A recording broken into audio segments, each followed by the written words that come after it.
देश के 7 राज्यों में 13 विधानसभा सीटों पर उपचुनाव के नतीजे आ चुके हैं। स्कोर बोर्ड ने 10 सीटें जीतकर इंडिया ब्लॉक ने 2 सीटें जीतने वाली बीजेपी को बड़ा झटका दिया है। बीजेपी को सबसे बड़ा झटका तब लगा है बंगाल में, जहां 4 सीटों पर उसे टीएमसी के हाथों मात खानी पड़ी। वहीं अगर देखा जाए तो बंगाल में इन 4 सीटों में से 3 सीटों पर पिछले चुनाव में बीजेपी का कब्जा था और दूसरी बड़ी हार उत्तराखंड के बद्रीनाथ सीट पर मिली है। हिमाचल में भी कांग्रेस ने बीजेपी को सदमा दिया है। अब ऐसे में लोकसभा चुनाव के बाद सियासी दलों की यह सबसे बड़ी परीक्षा थी, जिसमें इंडिया ब्लॉक ने एनडीए को चित कर दिया है। 7 राज्यों में विधानसभा सीटों पर हुए उपचुनाव के नतीजों ने इंडिया गठबंधन को खुशी मनाने का बड़ा मौका दे दिया है। वहीं बंगाल में टीएमसी ने सभी 4 सीटें जीतकर जलवा बिखेर दिया है और उत्तराखंड की दोनों सीटें कांग्रेस के खाते में आई हैं।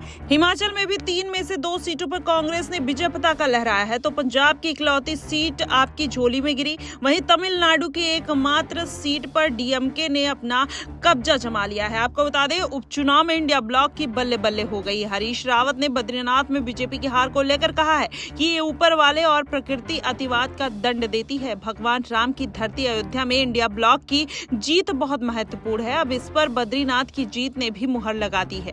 वहीं अगर देखा जाए तो बद्रीनाथ की जीत के साथ भगवान विष्णु ने कह दिया है कि तथास्तु कांग्रेस, देखिएगा समय आएगा हम केदारनाथ से भी जीतेंगे। वहीं राहुल शिव भक्त है और केदारनाथ का भी आशीर्वाद उन्हें मिलेगा। अब बीजेपी का अतिवाद नहीं चलेगा। उधर बता दें, हिमाचल में सुखविंदर सिंह सुक्खू ने कहा कि जनता ने धन बल को हराया है और जन बल की जीत हुई है और प्रदेश की जनता ने खरीद फरोख्त की राजनीति को नकार कर अपने वोट राज्य में राजनीतिक पारदर्शिता को बनाए रखने के लिए दिया है। उन्होंने ये भी कहा कि देहरा में 25 वर्षों के बाद कांग्रेस प्रत्याशी की जीत हुई और नालागढ़ में भी कांग्रेस प्रत्याशी बड़े अंतर से जीते। हिमाचल प्रदेश में भी अब कोई भी पार्टी आने वाले 50 साल में खरीद फरोख्त की राजनीति करने की हिम्मत नहीं जुटा पाएगी और प्रदेश में यह संदेश पूरे देश की राजनीति में जाएगा।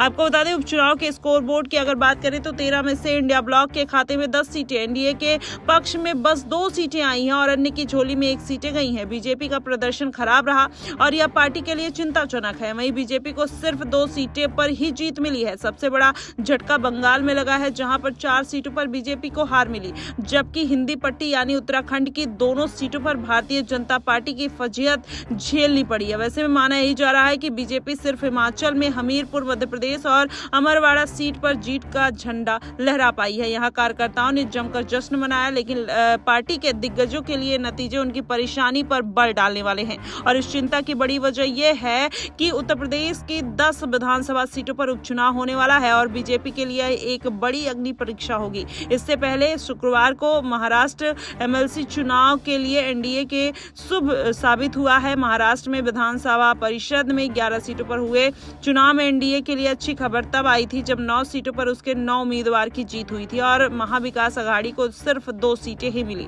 अब ऐसे में अगर देखा जाए तो उत्तर प्रदेश के जो कहीं ना कहीं नतीजे हैं वो भारतीय जनता पार्टी और जनता के लिए सबसे ज्यादा महत्वपूर्ण होने वाले हैं, क्योंकि इस बार यूपी में जिस तरीके से परिणाम आए हैं कहीं ना कहीं भारतीय जनता पार्टी को बड़ा झटका दिया है। अब ऐसे में योगी आदित्यनाथ किस तरीके से अपनी डूबती हुई नैया बजाते हुए नजर आएंगे और इस बार के उपचुनाव में कहीं ना कहीं जिस पार्टी की जीत होगी वो आने वाले विधानसभा चुनाव में कहीं ना कहीं निर्णायक भूमिका में रहने वाला है। आपको बता दें, लोकसभा के चुनावी नतीजे के बाद यूपी के सियासी गलियारों में उठी हलचल अब थम नहीं रही है। बीजेपी लगातार चुनावी नतीजों की समीक्षा करने में जुटी है। जमीन स्तर पर भी खराब प्रदर्शन की वजह से पड़ताल कर रही है, लेकिन इन कोशिशों के बीच अब बीजेपी के कुछ नेता के तेवर तल्ख हो गए हैं और यूपी में पार्टी के सामने नई चुनौती खड़ी कर रहे हैं। और अगर देखा जाए तो अब कहीं ना कहीं भारतीय जनता पार्टी की जो मुश्किलें हैं बढ़ रही हैं। वहीं अखिलेश यादव फिर से जीत का परचम लहराने के लिए एक बार फिर से तैयार बैठे हैं।